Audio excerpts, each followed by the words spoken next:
Marvel vs. Capcom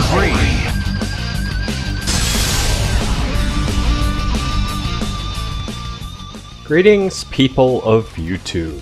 This is jmoonies, and you might have noticed I've been a little AWOL in the past couple weeks. Part of the reason has to do with Mass Effect 3 and my obsession to finish it, but the other reason is what you see on the screen here. No, your eyes do not deceive you. That is a joystick box without a joystick. Instead, it's got buttons. This, my friends, is a hitbox. Now, the hitbox is kind of an unusual control scheme. For anyone who's been following me long enough, you'd know I'm a pad player, but lately I've been running into limitations on the actual attack button layout on the PS3 control pad. So, you know, a very popular transition is to go from that into a joystick, but seeing as how I'm terrible with levers, I decided to give the hitbox a try.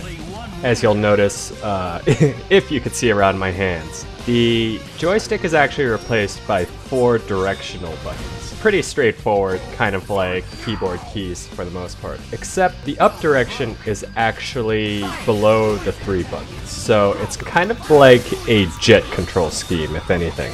It might sound a bit insane to you, but it's actually pretty smart because it makes quarter circles, half circles, forward, down diagonals, and even 360s a lot easier because you're able to have a finger on every direction at any time. And in case you are wondering, yes, I am using this thing in real time. You'll find that I press the keys rather lightly compared to most fighting game players. Now, as any up-and-coming fighting game player would ask, why choose one control scheme over the other? Aren't joysticks the universal standard? One of the things a lot of the pro players will tell you is that you should just play with the control scheme that you feel most comfortable with. While it may be true, it may not be the most practical.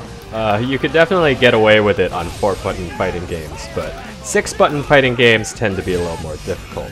What I've noticed is that using the control pad allows for much faster directional inputs, but you lose a lot of precision, thereby causing you to screw up special moves or drop combos. Joysticks add to that precision, but you end up losing the speed as a result. Hence, my solution being to resort to the hitbox so I don't have to sacrifice either. That said, it isn't without its caveats, and as I'm sure you've noticed by now, it's not a very conventional control scheme. Attack button layouts are more or less all the same. The real catch has to be with the directionals, however. Because of the flipped upside down and having to rely on 4 fingers for directions instead of just an arm motion, it takes quite a bit of getting used to. That said, the inputs are very precise and very fast, and when I screw up moves, I could definitely see what went wrong as a result. As you can see here in training mode, movement's fast, putting in special moves is fast, quarter circles, half circles, it's all pretty easy. Even wave dashing, well obviously wave dashing in Marvel is super easy to do as well. That said, you might be asking, well jmoonies, Street Fighter Cross Tekken just came out, why are you showing this to us with Marvel? Rather than waste your time and demonstrate this interesting piece of machinery on a game I'm not familiar with, I figured it'd be best to show you how it works when I actually know what I'm doing. That said, I fully intend on expanding further into Street Fighter Cross Tekken at a later point.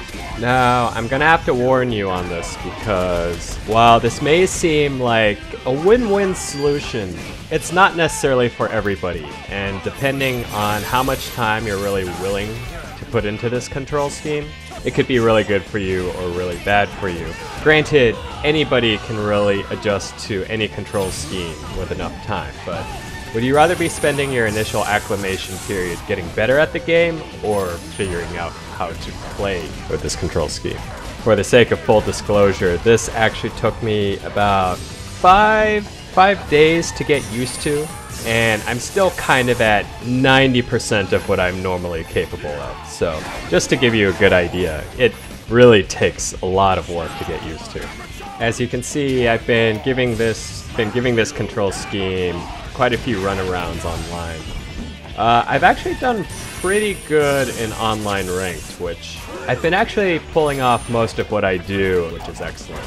I've also been using this to learn how to play Street Fighter Cross Tekken, and let me tell you though, it's a lot easier to pick up for a much more reserved fighter than Marvel, because what I've found is that when you play Marvel, it actually requires an unusual amount of mobility for a fighter. You're practically running and jumping all across the screen, and you know, when you're trying to get used to having to press a separate button for every move, it gets pretty tricky to keep track of. Not to say that's impossible, but I feel as though the hitbox is a much easier transition for a Street Fighter 4 player or a Street Fighter Cross Tekken player. Don't even get me started on Soul Calibur. Anyways, I hope you found this little demonstration interesting. If you'd like to know more about the hitbox, go ahead and check out their website. I believe it's hitboxarcade.com. And yeah, let me know what you think, or if you guys have actually played with this device yourself. This has been jmoonies. Have a good one.